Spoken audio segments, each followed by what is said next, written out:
It's a nice one.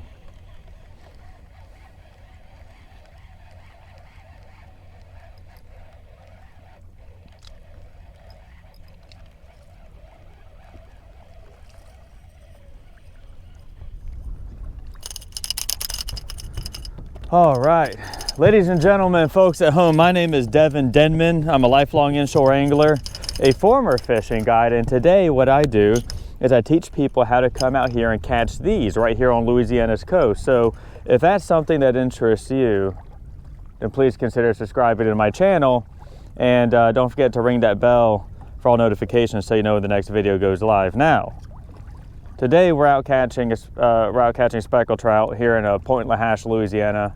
I launched out of Bechel's, limited out for 7:45 a.m. that happened in the last video. This right here is speckled trout number 16, and the reason I caught number 16 is to let it go because we are putting fish back in the water today, but also, bye-bye, also to show you that we are going to leave them biting here. And what we're going to do next is run out into the wild blue yonder of Pointe Hache and find more fishing spots like this one. I already have a bunch picked out, but I just don't know if they're going to produce or not. So we're going to go take a look, and that's what you're going to see in this video. So what I need to do right now is go ahead and start packing up this boat because there's some items that are out on the deck and they need to be put away or they'll fly out. Now, if you're wondering how it is I picked out these fishing spots, how it is I found this spot, and you know, the tackle I use and whatnot, I have a course called Inshore Fishing 101 that's dedicated to teaching everything it is that I know. Like, imagine if you and I could just sit down and I could go over everything from top to bottom as to how it is I catch speckled trout or redfish right here on Louisiana's coast. Well, that's what that course is. It's 12 hours worth of video. It isn't one single 12-hour long video. It's like 54, 55 video lessons, and there's a comment section underneath each one where I personally provide instructor support. So if you want to learn more about Inshore Fishing 101 and the other courses, as well as the LAFB Elite community, where it is I post fishing reports.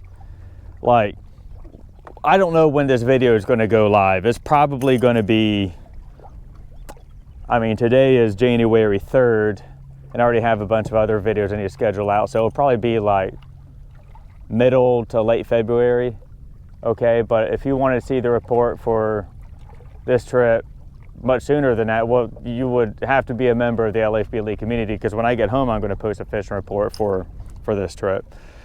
And other members post fishing reports too. They're timely, they are accurate, and also we help each other plan where to go fishing.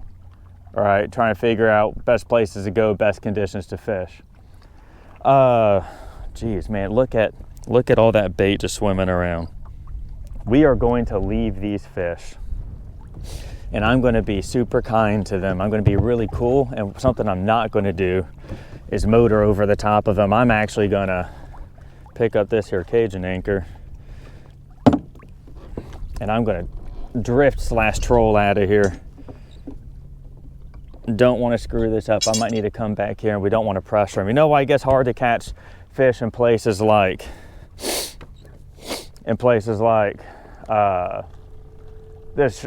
Great Wall of Chalmette, the trestles, etc., is because there's boats motoring over the top of them all the time.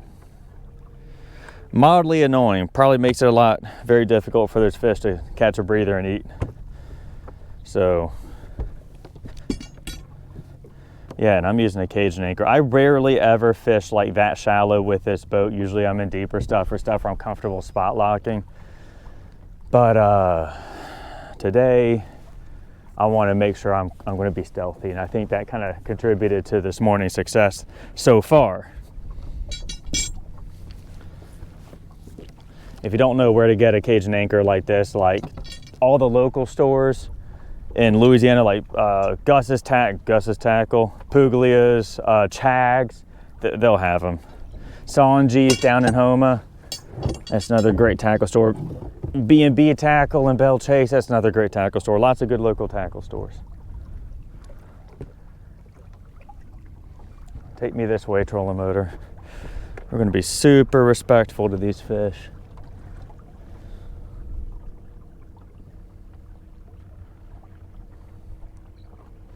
I'm trying to think, where do I want to go next? The water here, like, if you're used to fishing, you know, St. Tammany, Orleans, St. Bernard Parish, you're not used to fishing around river water. Oh, you'll look at this water, think it's garbage. You'll look at it, be like, oh, we can't fish this, it's dirty, let's keep going. And then you roll right past all these fish. Roll right past them. If you watch that last video, then you know that I'm really big on trying new things, fishing the conditions. And one thing I really want to get good at is fishing river water. I don't think I need this jacket. It's chilly, but it's not like that cold. Okay.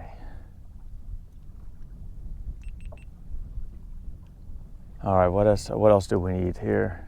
Okay, let's hop on plane. Let's get out of here. Let's get out of here.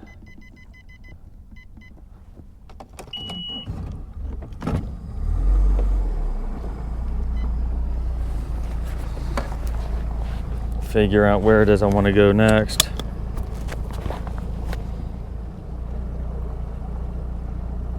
Oh, yeah, I got stuff right around the corner from here. Come on, let's go.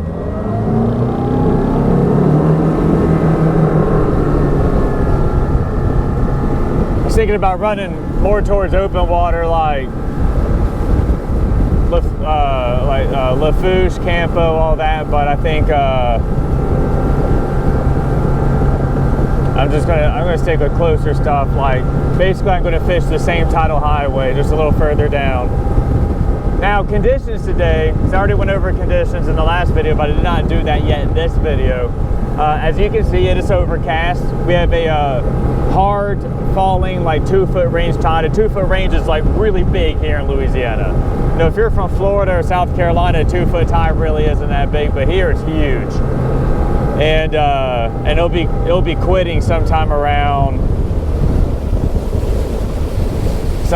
lunchtime, and right now it's 8 a.m. on January 3rd, 2025. So this is my first, no, I'm sorry, the last video is my first video that I filmed in 2025. This is the second one that I'm filming in 2025. Oh, looks like there's oysters here. What is that? There's just stuff. Fascinating.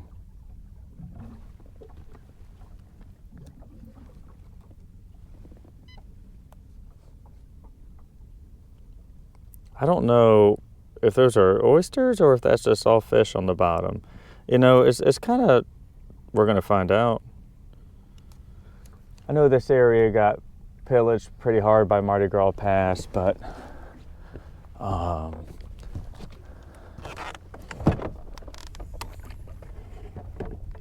but I don't think oysters grow here. I don't know, man. Oysters elude me because you go to the mouth of the Mississippi River and there's oysters growing there. Southwest Pass, yeah, 1000%.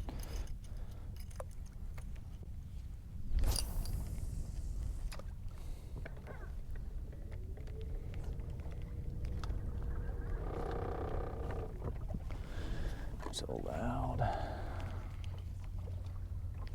And water here does not look good by Biloxi Marsh standards, but we're not fishing in Biloxi Marsh.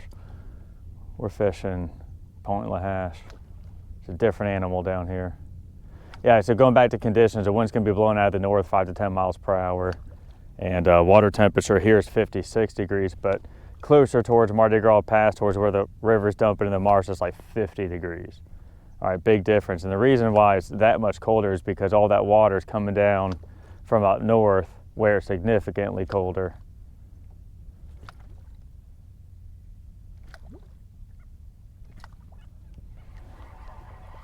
We're throwing a cork because it's like 3 foot of water. You know, it's really not it's definitely not my favorite way of catching speckled trout, but it's been working. It's just been working, and if the shoe fits, wear it.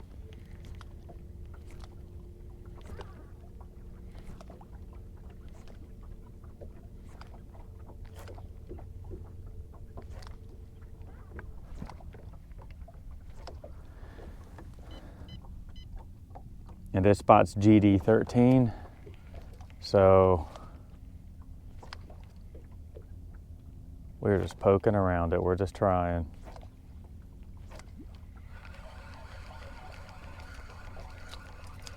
Beautiful day on the water. Absolutely beautiful.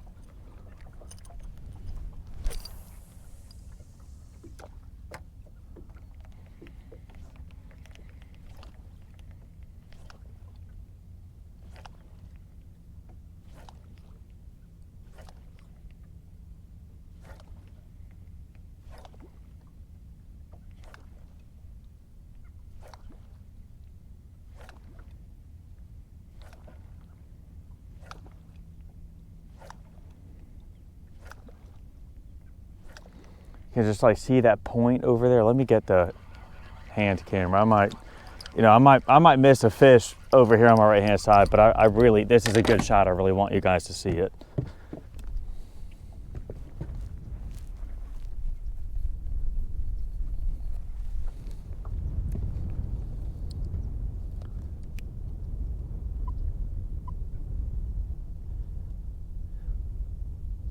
So you see that point right there, and you can see the water that's moving around it. That's what we're fishing today. When you're doing this really classic tide line kind of fishing, that's what you want to be looking for. So we're actually going to get on the trolling motor and go over there and take a look at it. And as we do, we'll throw the popping cork, we'll fish our way there. And look, I mean, speckled trout could be out in the middle of this thing. They could be on the other side of the point. People ask questions, and one of the things they ask is like, well, what part of the tide line do I fish?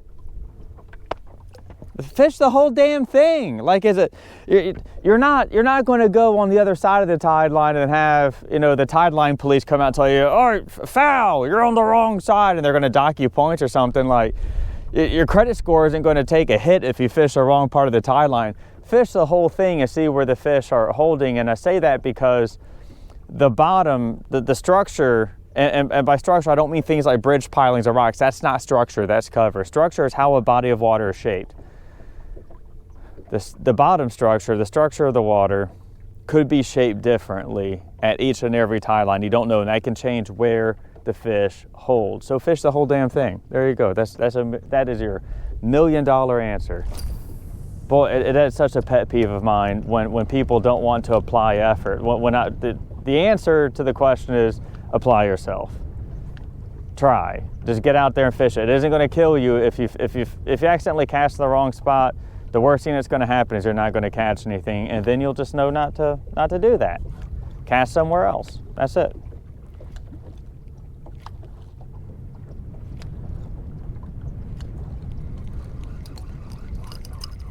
Look, no one, everywhere it is that I fished so far, which has been one spot, and everywhere else it is that I'm going to fish, no one showed me. No one came out here. Oh, it's 13 foot deep right here. Oh my gosh, and there's fish down there.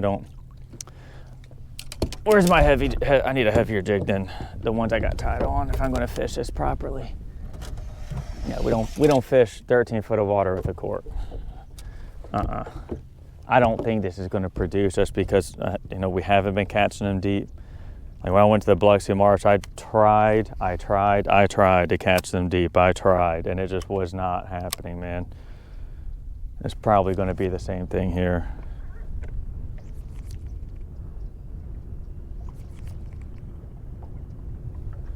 Okay, going to spot, but I still want to try it though. Like, again, given the little sermon I just gave about self-application, it is not going to kill me to spot lock here and just give it a cast or two and see what happens.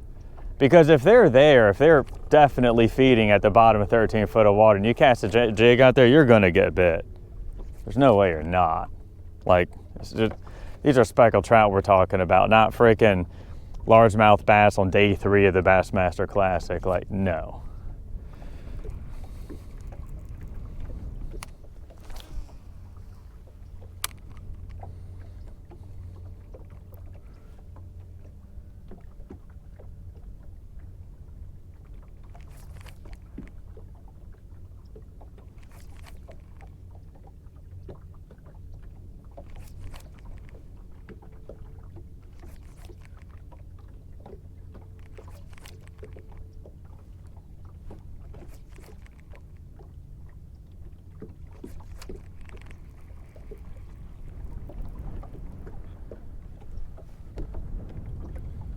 Okay. That's it. If we didn't catch anything, there's probably nothing there.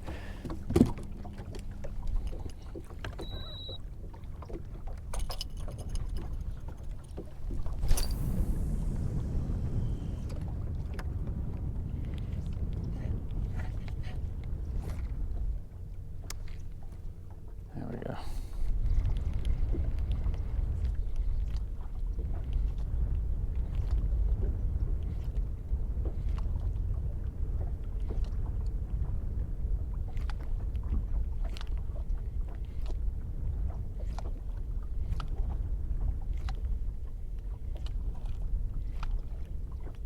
And then I'm just going to kind of quietly drift past this point. Don't run the trolling motor. Just get some casts in, and then once I drift past it, I will most likely come back around from the other side and kind of fish that non-moving dead water behind the point. See if there's anything there. Sometimes I do that.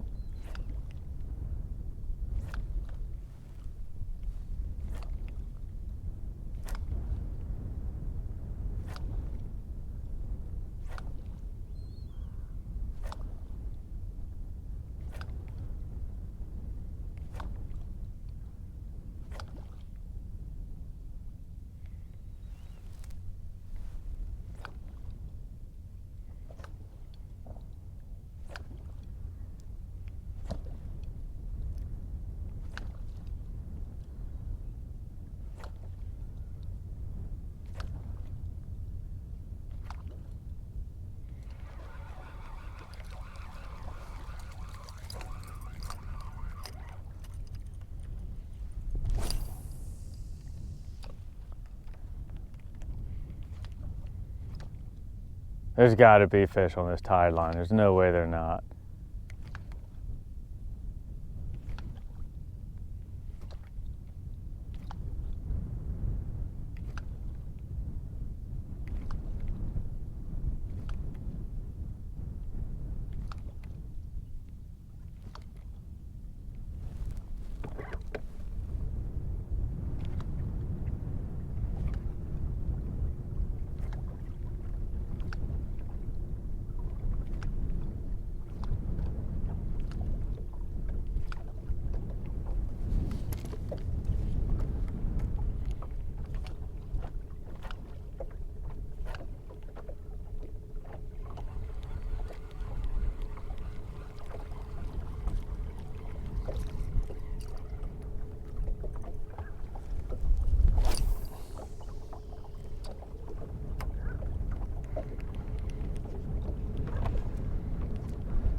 All right, I'm not, I would say this is worth hitting again in the future, especially once we get a good cold snap and go fish that deeper water found right there. But let me take a look at the GPS and just see. I have an idea as to where it is I want to go. I just want to see how far it is.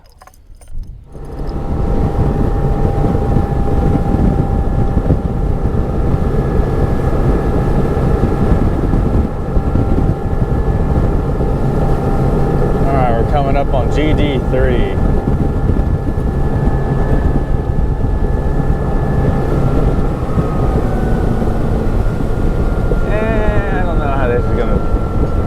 Don't know how this is gonna work out.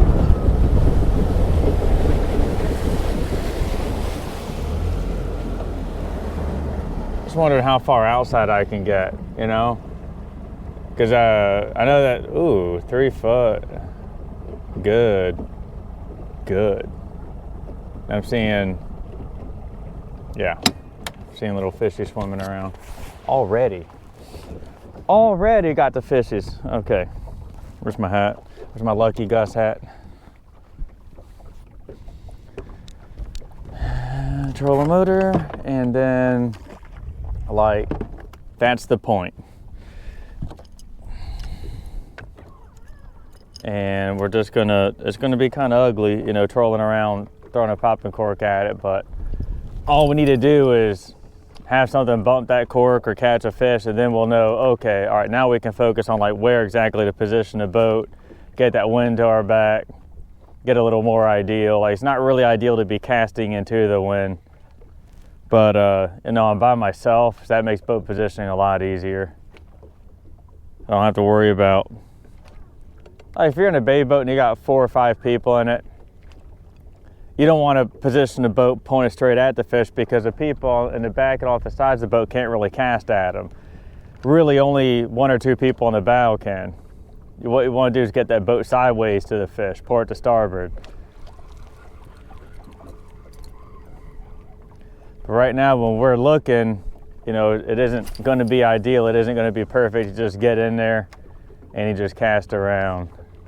And you just figure it out. That's really why I like doing these YouTube videos, and, you know, just fishing with people I know, and that, and it's one of the reasons I don't guide, because, man, to get customers set up and everything else, like, we still wouldn't have a line in the water.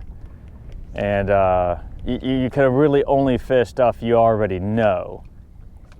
I'm not saying you can't go scouting with customers. You absolutely can. I've done it, but it's a lot easier to do when you've already caught fish, which, you know, I did today, so hooray me.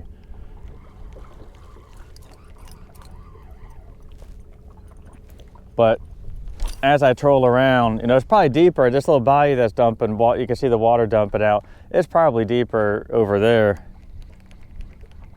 But, oh, look, you can see like all the grass. This would probably be a badass spot to sight fish redfish. And that's another reason we come look. Like, maybe this isn't going to be a trout spot. Maybe it's a future YouTube video for something else.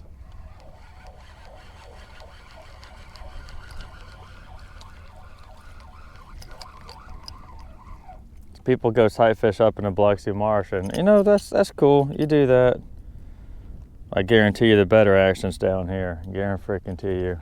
Up in the Biloxi Marsh, they got those bow fishing guys that rake over everything with their double surface drives, like vacuum cleaners, just hoovering up all the slot redfish. Right?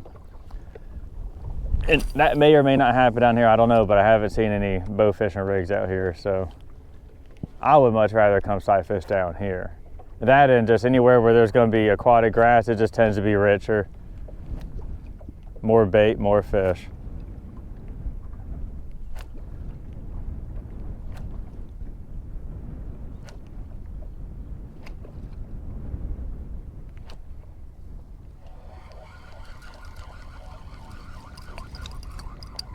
Now, when you get grass like this, speckled trout will get in it. I don't think they're in it right now. So what you really want to do is like fish like the edge of it. Of course, that water's kind of shallow. I like fishing grass like that when it's like a little deeper. Like right here, it's like 2.5 foot underneath the boat. going that away might be better. But we're just poking around, we're just looking, we're just trying.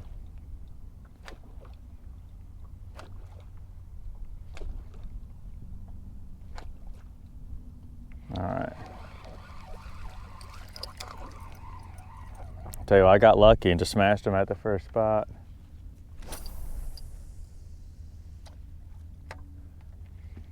I was being far more slow and methodical then because I didn't have any fish in the boat. Now that I already caught a limit, I'm like, I'll run them over with the trolling motor. You know, I don't need to catch them. I just need to know that they're there. I just got to catch one or two, and then I'm good. And that's what you do. You don't sit there and continue to hammer them if you're just looking for them. You don't want fish. You want spots. You want to know where they're at. And it's like Lieutenant Aldo Rainbow. Instead of scouts, it's spots. I want my spots. And just run it over the trolling motor, get up in there. It's going to be ugly. You're going to be casting into the wind. But all you need to do is get that cork bumped, catch one or two, and you're good. And also just to see how the bottom's going to be shaped. You know, like I found fishing in Biloxi Marsh, you know, and Lake DeKalb and whatnot, really the best stuff is going to be 3 to 5 foot of water. I'm not saying you can't catch them shallow, I'm not saying you can't catch them deeper. I'm saying that's how I've been catching them.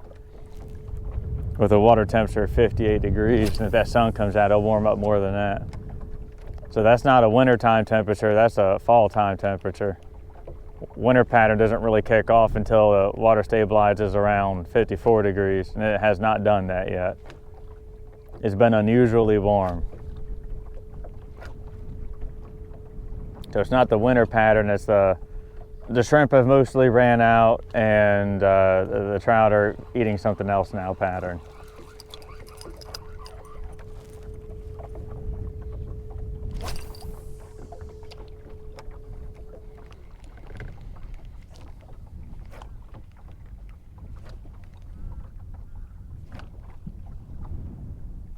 Something just short a scared some bait over there up against the shoreline.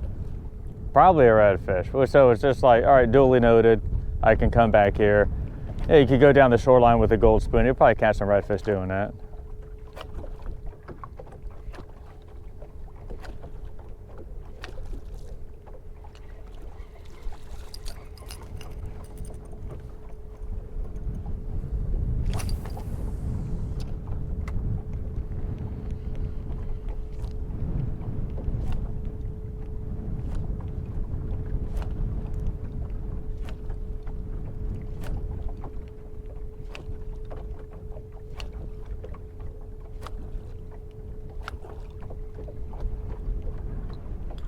Man, that wind's kicking. Yeah, I don't think I'm going to go towards the outside.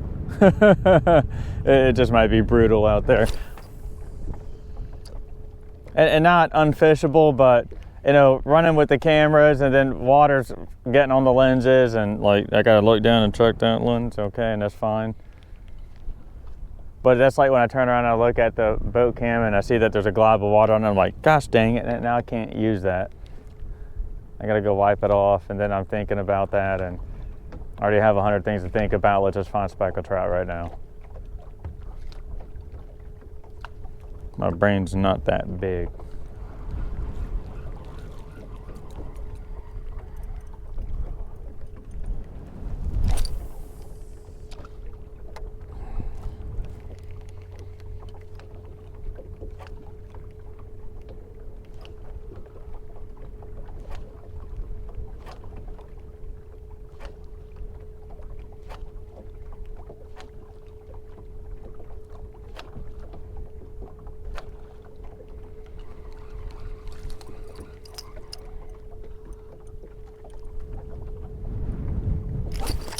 Oh no.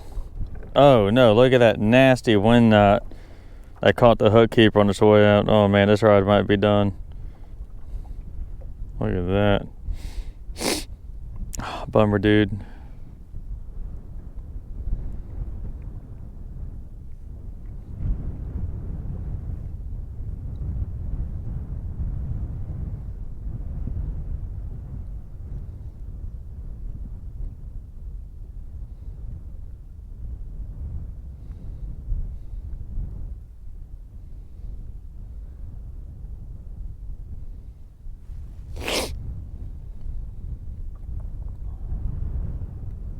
Okay, yeah, this rod's done.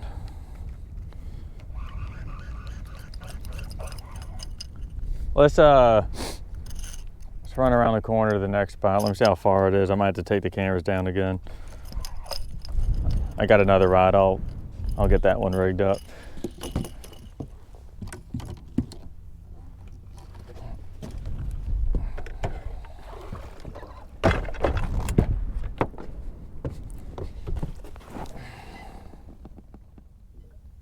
Yeah, it's going to be a minute. I'll see you at the next spot. Well,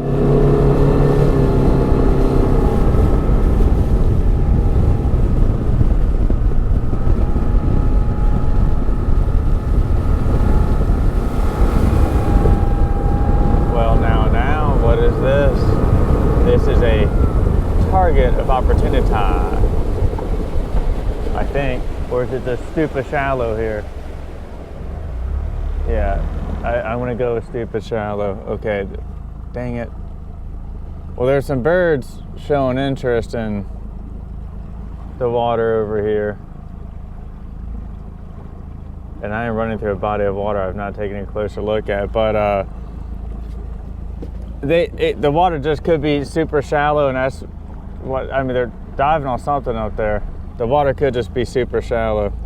And that light, yeah, it is. Dang it. Usually when it's super shallow like that, they could be diving on just something in that, and that's it. They're not actually diving in deeper water on Speckled Trout. By deeper, I mean like 3 to 5 foot, the kind of water we want to be in. Or maybe there's like a channel here I can get in.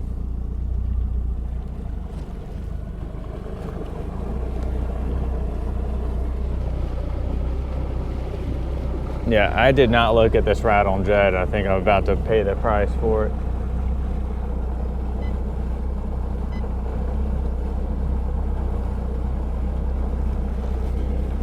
I need to come more to my left. Or no, we're good, huh? That's it, we can hop up right here. All right.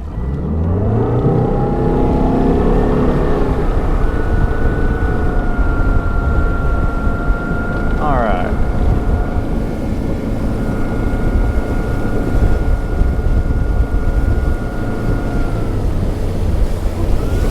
Now we're kicking up mud.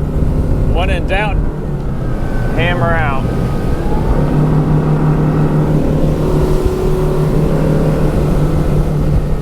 Or like one in doubt, throttle out, or however it is it goes.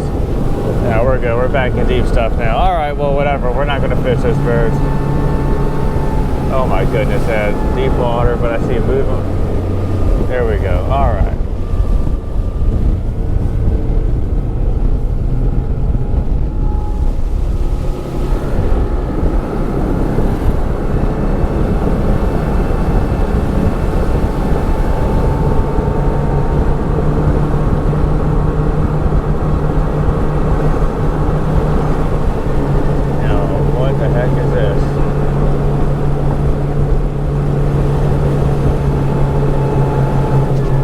Again, shallow water. One in doubt, hammer out.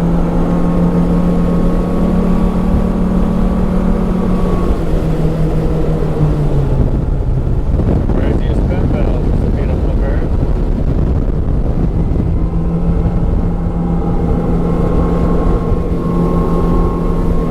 So notice how I keep checking the prop washer, make sure it's churning clean. I'm not throwing up mud, which I'm in a bayou now, so I'm probably good.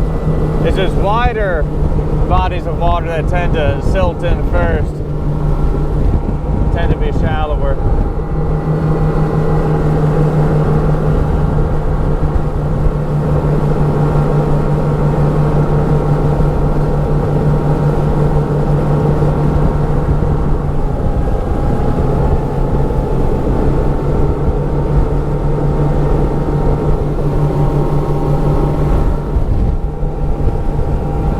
There's some birds diving over here. Good tide line. All right, let's fish it. This is the spot I picked out. This is GD7. Just come off plane right here.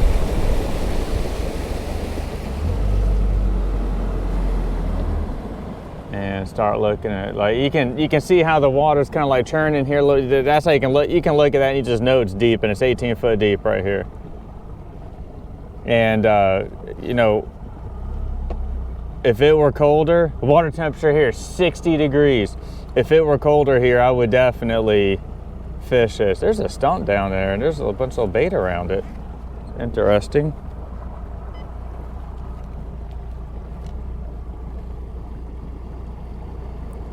Look at that. You can see it's like a stump or something, and you see all the little small bait around it. Very interesting. But yeah, so it's a good deep hole, but I'm not gonna fish that. I just don't think they're deep right now. I think they're shallow. Now there's some birds out here poking around, showing interest in the water. What are y'all doing? Yeah, I'm gonna go drift that. I was gonna drift the shoreline, but I'm gonna drift that.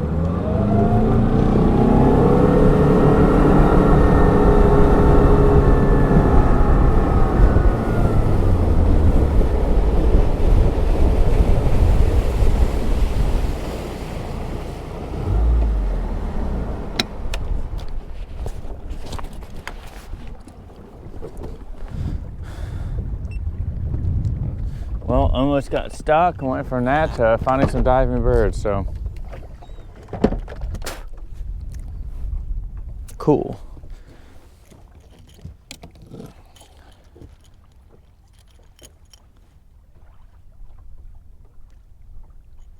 What's that? What was that? Is that are those pogies I'm hearing? Yeah, here's about 5 foot deep. Awesome, awesome, good. Awesome cork in water. Water here, by Biloxi marsh standards, looks like garbage, but it would not shock me to see that there's speckled trout in it, given how the morning's gone so far.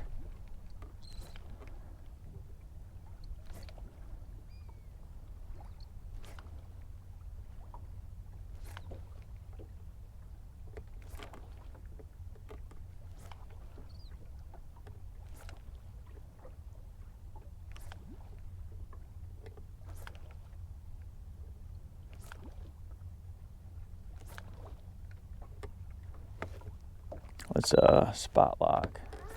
60 degree water, so that's a 10-degree difference between here and the launch. It's wild.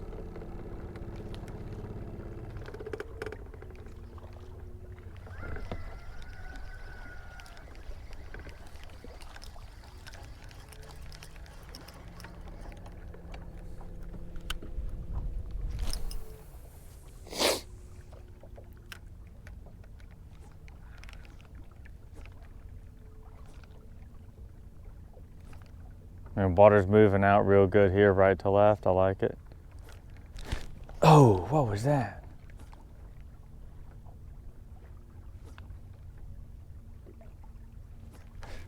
What the hell? It's just the cork just went down real slow, like it just slowly became lead.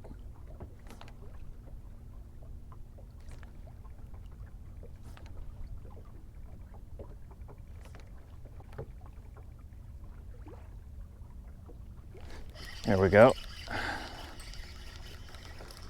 It's a troutski. Yeah. Yay. Just kind of out here in the open, huh? Feels smaller, doesn't feel like the trout from earlier. Those were nice fish. I don't know, this might have to be the first fish of the day I gotta measure.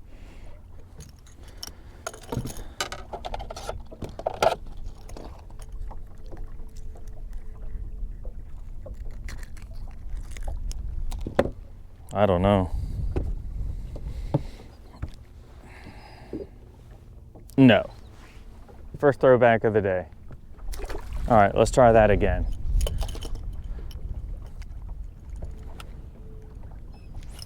Dude, water is dumping out at a good clip right here.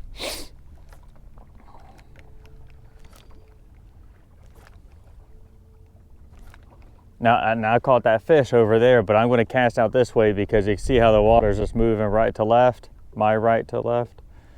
And it just makes sense to cork that, because now if I cast back that just over there, I mean, I might pick up another fish, but they might be out here too, and I get to cover all this water. Again, I'm just looking. I'm just trying to learn, just trying to figure out how does this spot set up. It's like 5 foot deep.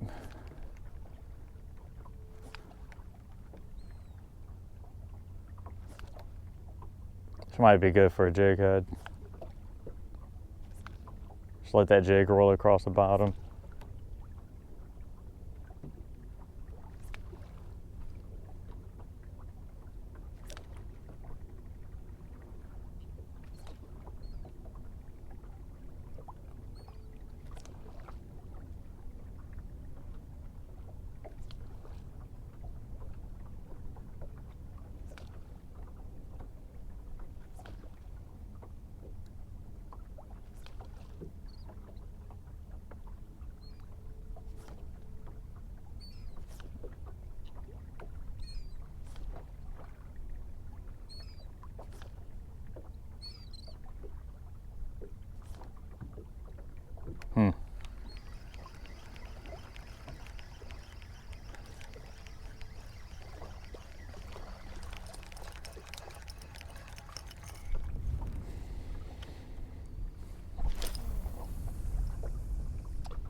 Right there in front of the boat. What's this, another little guy? Yeah. So that's throwback number 2. Okay, one more cast of the cork, then I'm gonna start moving and trying different stuff.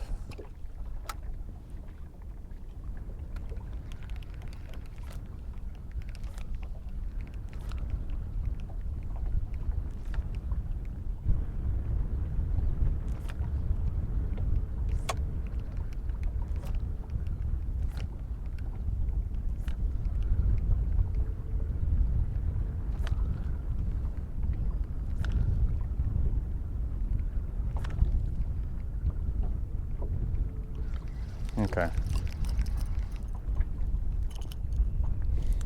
Now this does have a shorter leader on it, and there might be something to that. I might cut that leader off the other one and put it on this rod, but what am I doing? Where's that jig at? Well, I'm actually gonna throw this jig next. Just a little quarter ounce golden eye jig head on a what's that? A Cajun Lures T-minnow. Just a smaller profile, soft plastic. That's all. Just because I feel these fish are probably eating smaller profile stuff, and this just happened to be within grabbing distance when I was tying this up last night. I thought it looked good. That's all. I think a sparkle bait will probably work just as well too.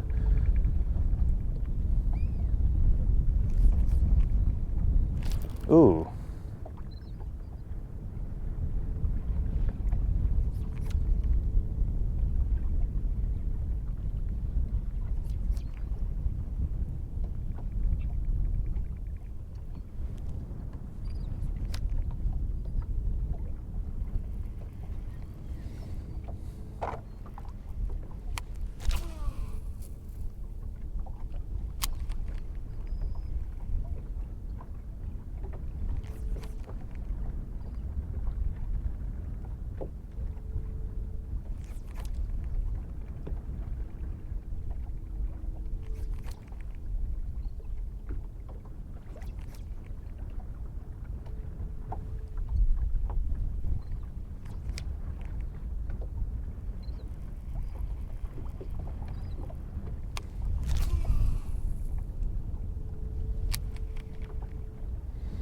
Oh man, you can see some shells up against that shoreline too.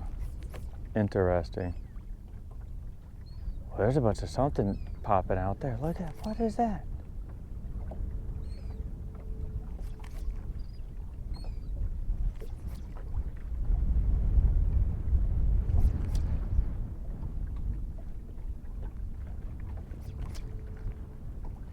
Ooh, come back.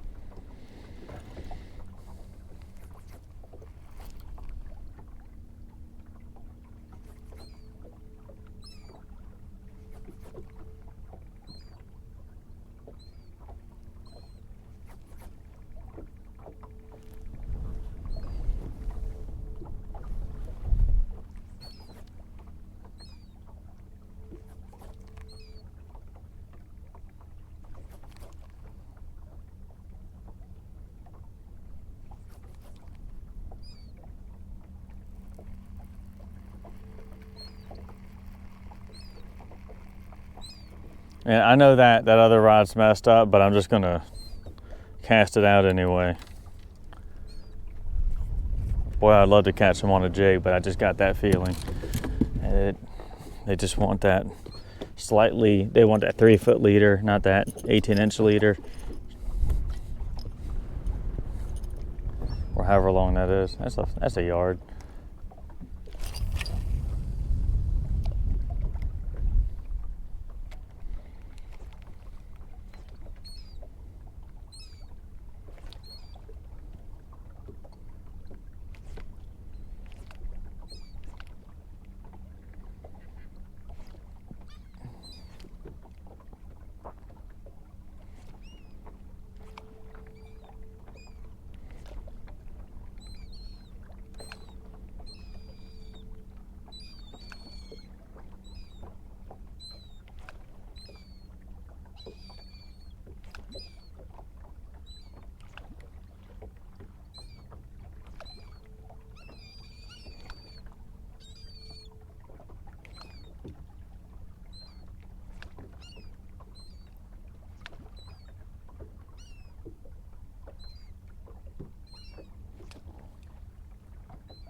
Yeah.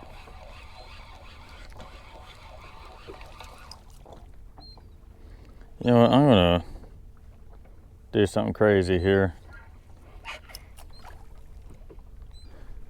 And I'm just gonna retie. I'm just gonna cut this knot out. There we go.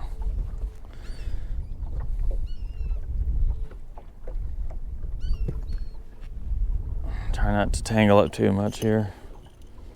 I'm going to cut this knot out and just retie this cord. Make my life a little bit easier.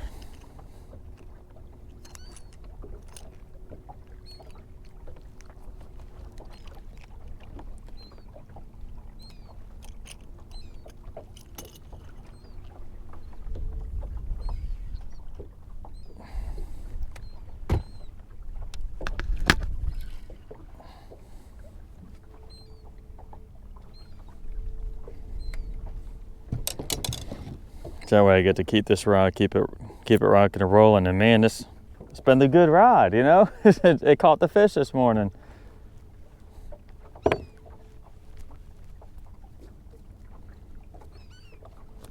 we'll take this fishing line and just throw it out in the water, so that way someone else can just run it over and get it stuck in their lure unit. No, I'm kidding. We are gonna ball it up and I'm gonna throw it away later. I'm gonna store it somewhere here on the boat and throw it away later.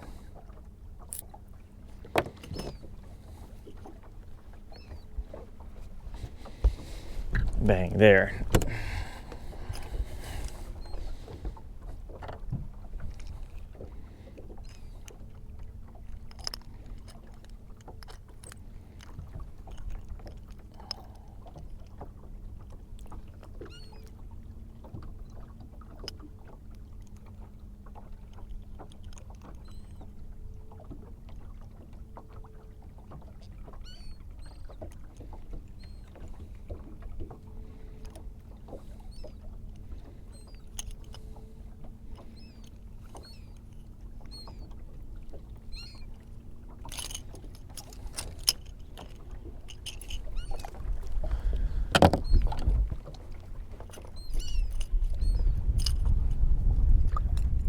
Okay, now this is back in action.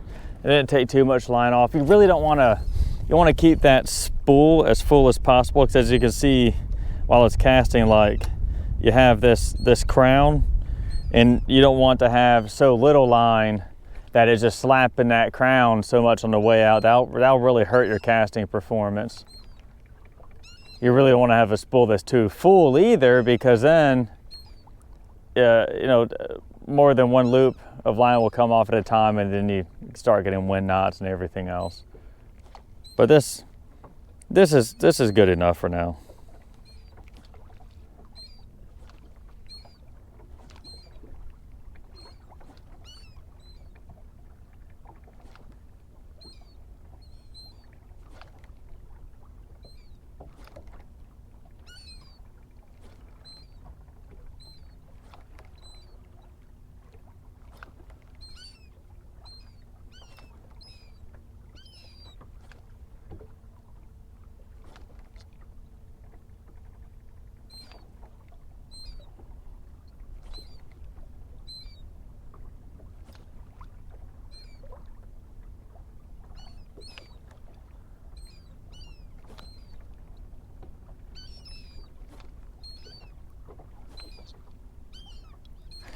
Ooh.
There we go. Ooh, it feels a little bit better.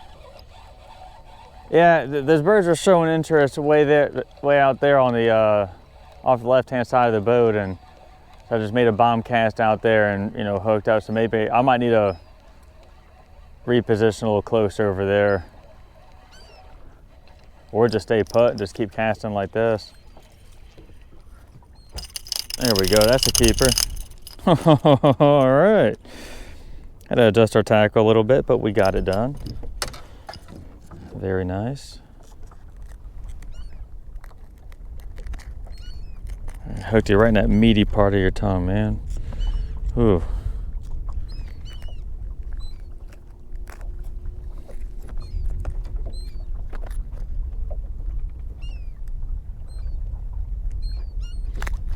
There we go. Nice speckled trout, number 17, going back in the water. So you guys can come out here and catch them. Lots of speckled trout out here.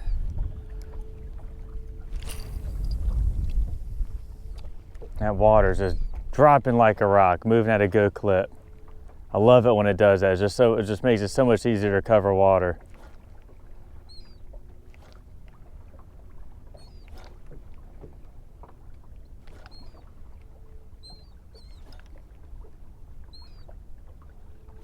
Ooh, whacked the daylights out of it. I wonder if that's another small fish.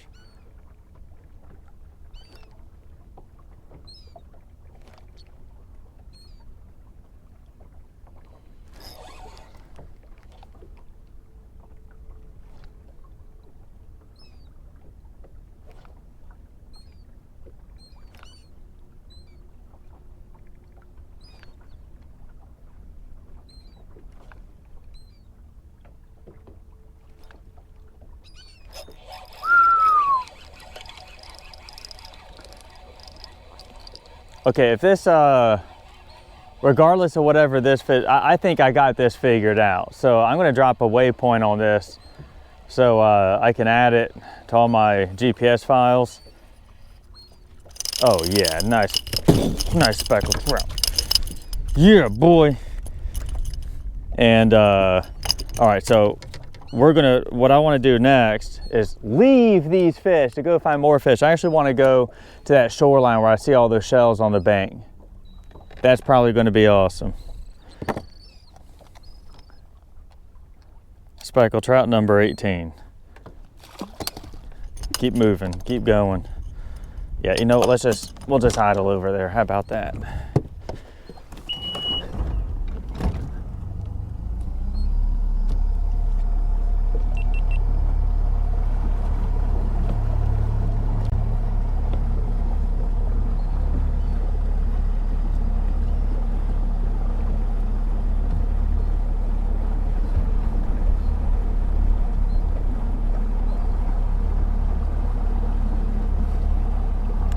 I just have no idea what it is that these fish are eating. But these birds are giving it away. The birds are not confidently diving. They are not confidently diving. They're just kind of like looking, and then they'll come down and sit in the water, and they're eating something. I couldn't get a good eye on it. Couldn't get a good look at it. But man, they're all the way at the, holy smokes. Dude, you could drift, you could do this right, you could catch another limit of fish right here. I'm confident that I could, but I'm going to go over here to the shoreline and try that out. Because I mean, if there's a time to fish it, it's going to be now. We know that they're eating. And again, we don't want fish, we want spots. Oh yeah, meant to, dang it. Okay, well, whatever. I won't have the exact waypoint, but I can look at my GPS tracks and plug it later.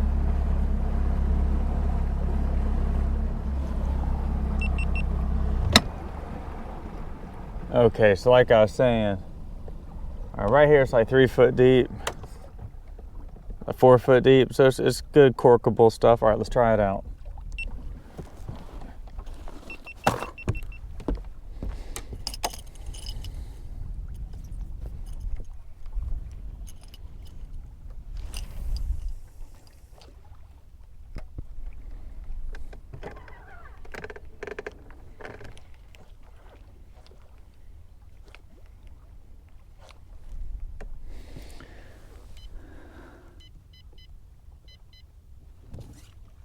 I gotta clean that screen off.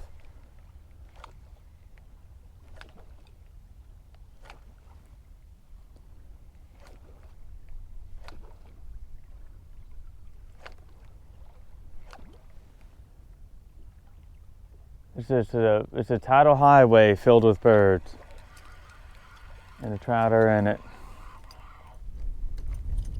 It's like fall fishing minus the shrimp. It's very interesting.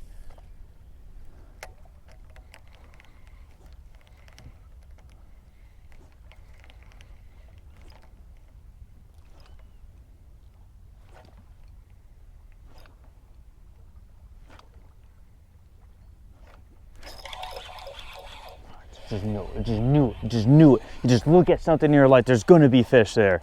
This is the day to be out here and do this, man. This is the day to be out here to do this. Run around and look for new stuff. Right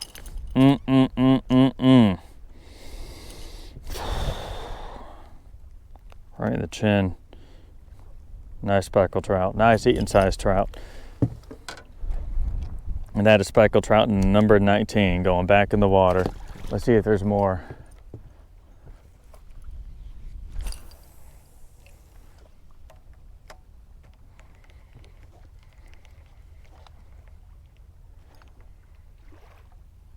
Now I don't know if I'm seeing, I need to clean my graph. It looks like I'm seeing shells on the bottom.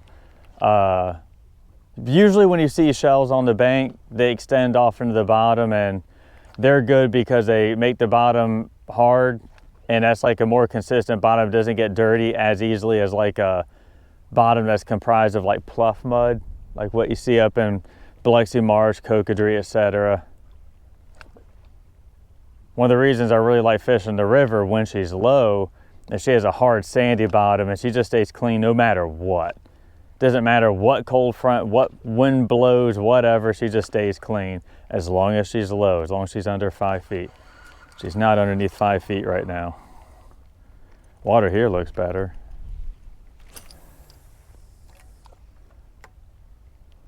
I just heard another wind knot. Awesome.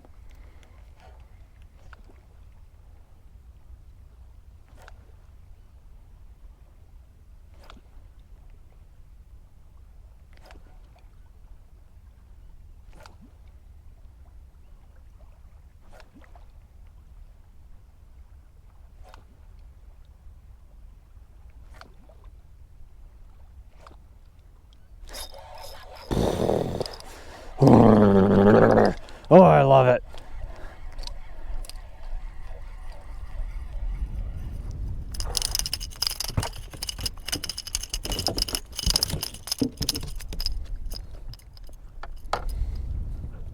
It's a nice fish. Gorgeous fish. Speckled trout, number 20. So it's like 2 spots, 2 productive spots now. I will fish this a little bit more. I'm just kind of curious to go down and look at it with the graph. Might as well catch some trout on a cork while I'm doing it.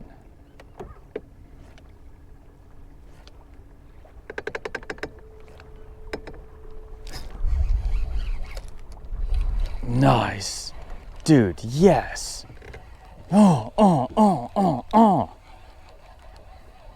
So much better than going to stuff I know and just grinding it. Because I'm just thinking about like my last trip to the Biloxi Marsh. Dude, like, I mean, I caught them.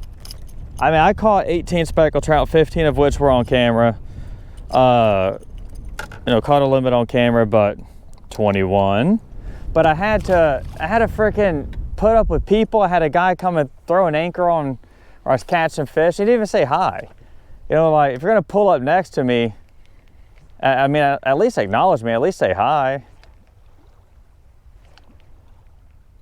I might spotlight, man, I kind of would love to try and catch them on something else besides a cork. I might drift this again and throw a suspending bait.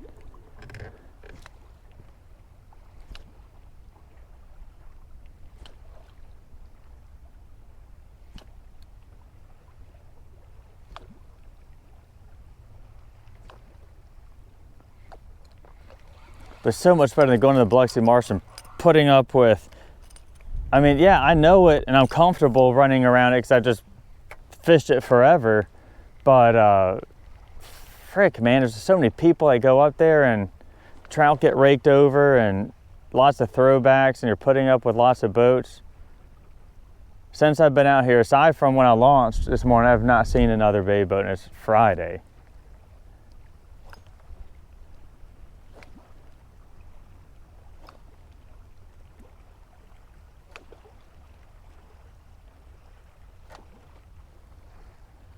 Water's like 3 foot deep right here. Great corkable water.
Yeah, I want to do the shoreline again, but with the suspending bait, see what happens.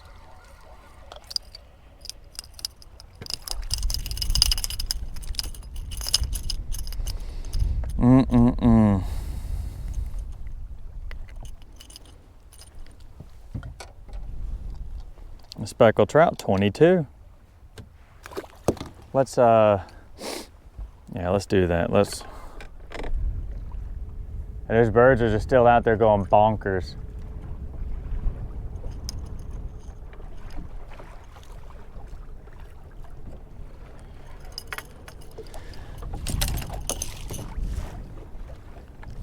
Yeah, let's recock this drift.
something you may notice is that the time I'm going to make myself like I have some instant coffee with lion's mane. The time I'm going to make a little drink is like when I'm recocking the drift, not in the middle of catching fish. I know I preach that a lot, but man, that's what keeps people from catching, is they start doing other things besides putting a line in the water when it counts. Dude, those birds are just still there. Dude, just unreal. Today is like perfect conditions. The only way it could get better right now is if that sun went away. But I'm all right with it because we still got plenty of tide and water temperature is 60 degrees. It's not like it's freaking 89 or 90.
I'll put the drift stock out.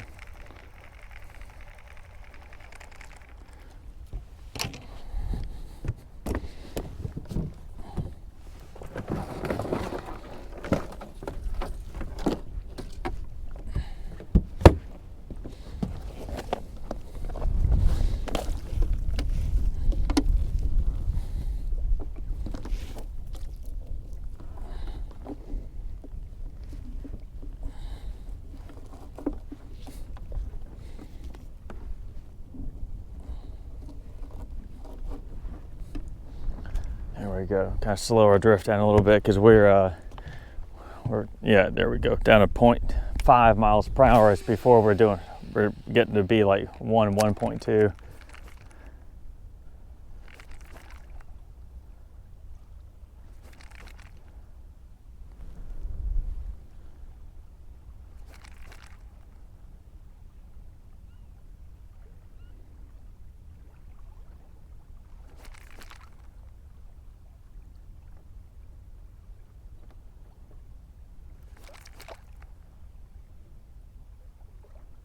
So if you remember that video where I fished the great flattish I met, that big flat over by the wall, gosh darn it, I threw out a drift sight to slow down my drift. Otherwise you're kind of, if you're drifting too fast, you're not getting good presentations. You're literally just covering water too fast. And so now that I've kind of identified fish are here and it sets up kind of like a flat, now I'm going to slow down my drift and try not to get birds' nests while I do it. Because I have this brain disease where I have to push the brakes and tension knob on this to the limit and then just a little bit past it. Because I like getting every single inch of casting distance I can out of it.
might have been the bottom.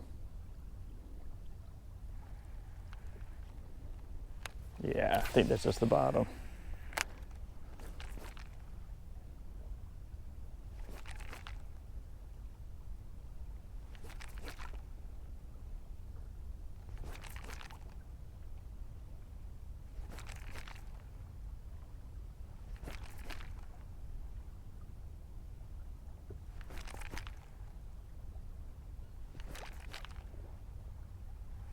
Yeah, and now here we go. I'm gonna pick up that cork and watch them whack it.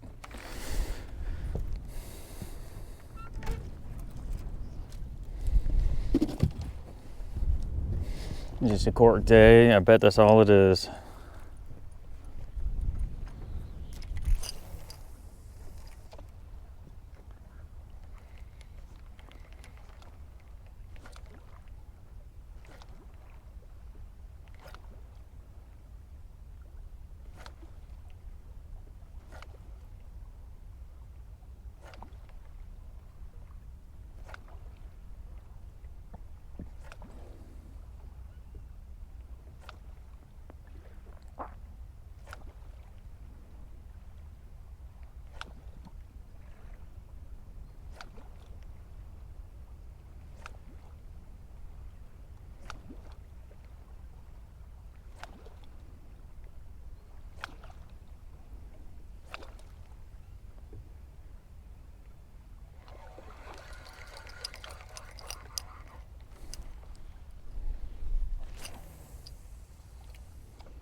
I'm glad this didn't hit that frickin' suspended bait rod I got, because that fish would have absolutely annihilated it.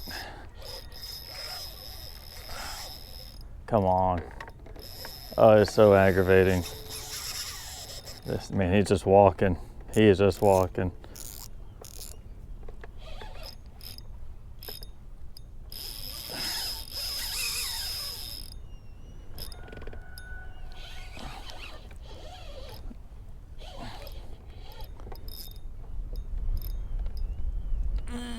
Goodness gracious. Just trying to keep him from running away with it.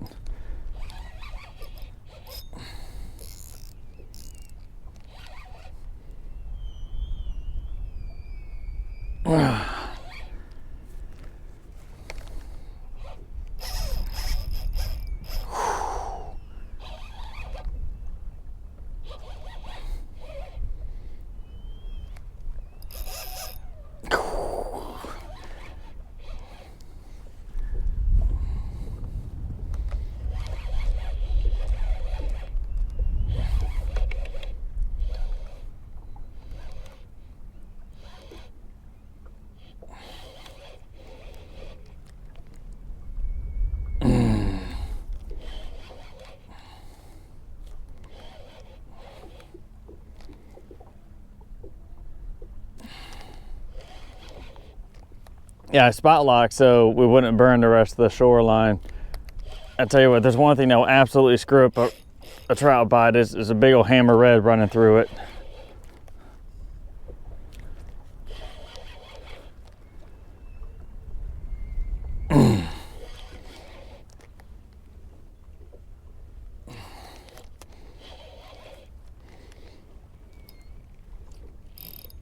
Just whooping this redfish as much as I can without breaking the tackle.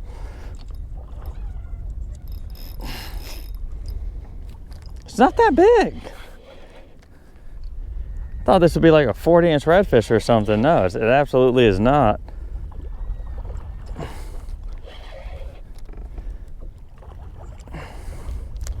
It's just strong and mad. Jeez, that thing's fat. Stay away from the trolling motor. Stay away from the trolling motor while I go get the net. Be a good redfish. Behave yourself. Thank you. Stay out of the drift sock. There we go.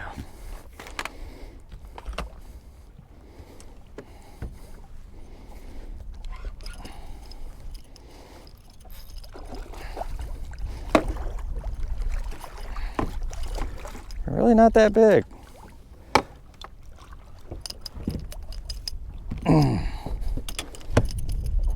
Just fat and strong. Look at the belly on that thing. Goodness gracious.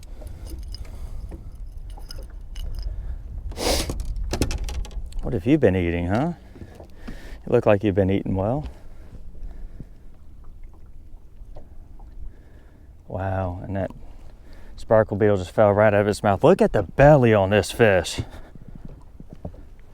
It's a good drag puller. All right, well, thank you, Mr. Redfish. I appreciate it, but gotta put you back in the water.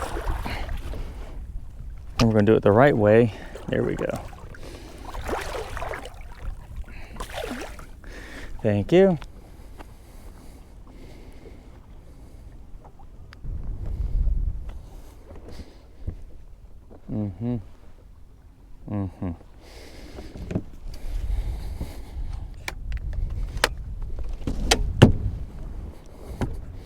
Audio sync on all the cameras. There we go. Okay. Let's recock this drift.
Oh, come back, come back.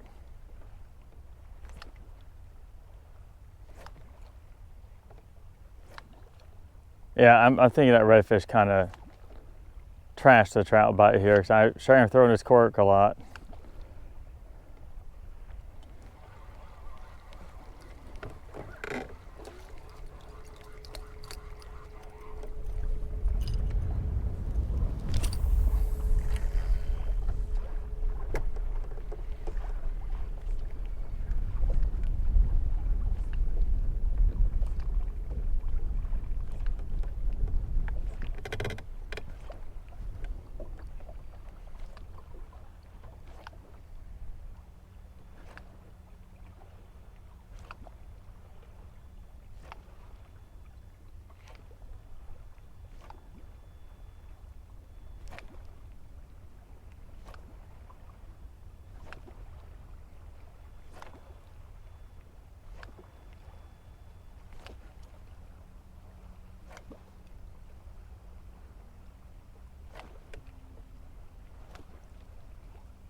Well, one more cast, and then we're gonna press on.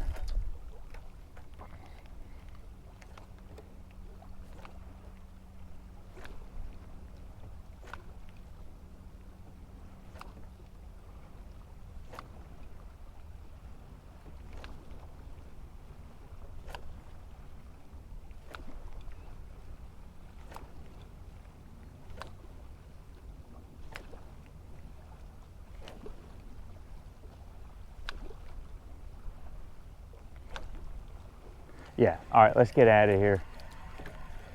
Those birds are still out there, but we're not gonna go back to them. We're gonna move on to the next spot, which we're headed to right now. Now, there's birds looking in the water around here. There's some ducks. Big old thing of ducks. Oh, wow, big tide line. Yeah, that's where I wanted to fish. Okay, cool, good, good. Let's do it.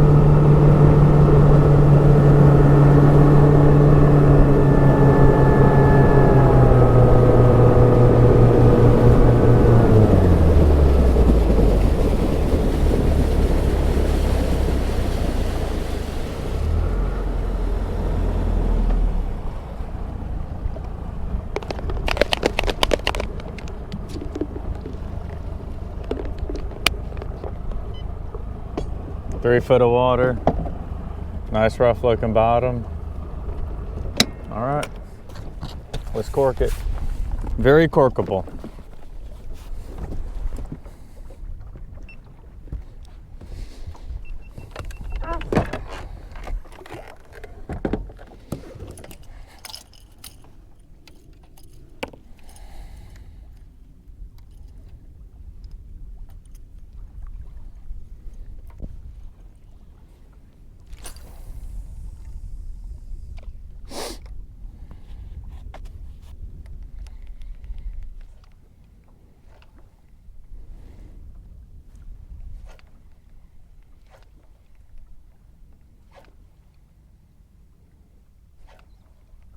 The time right now is 10:20.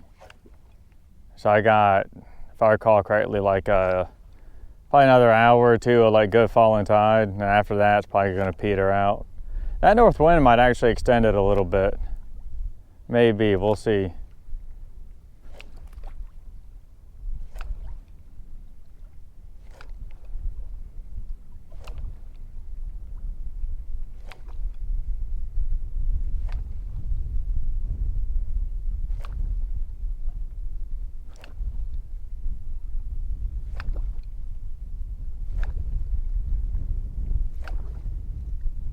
The water clarity here looks like garbage, but I mean, we already know that doesn't really have an impact on the fish.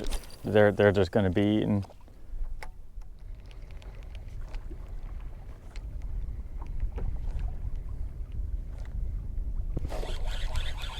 I just popped it and it didn't come back up. Oh man. I was starting to sleep too. I was just like, I don't know what the hell's going on here. That's what catching speckled trout's like. Man, it's a nice fish too. Oh, uh-oh, I hear a boat.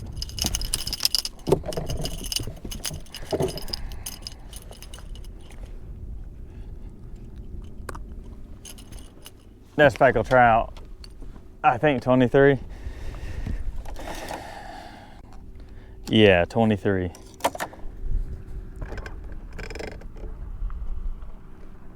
Where did he catch him? Right off that point?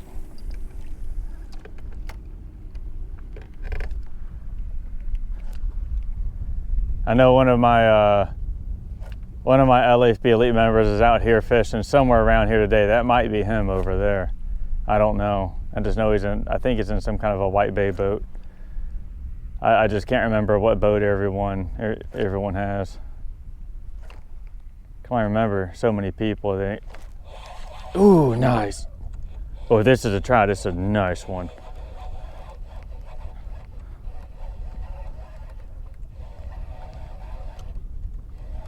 It's gotta be a redfish, like a little rat red or something. Oh no, it's just a nice trout. Come here.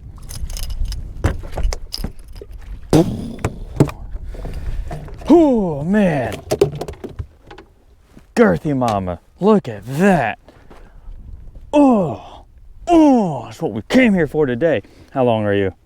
It's a 19-inch fish. 19-inch fish going back in the water. Speckled trout number 24.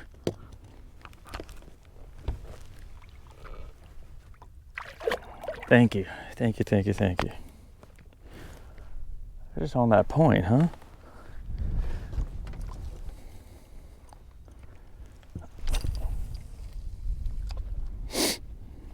It's like 3 foot of water, 3.5 foot of water.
Well, there's just a handful of trout there and I cleared them out. Like, what's up?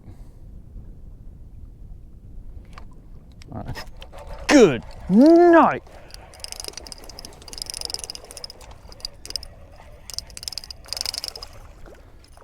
Another nice trout. Dude, why?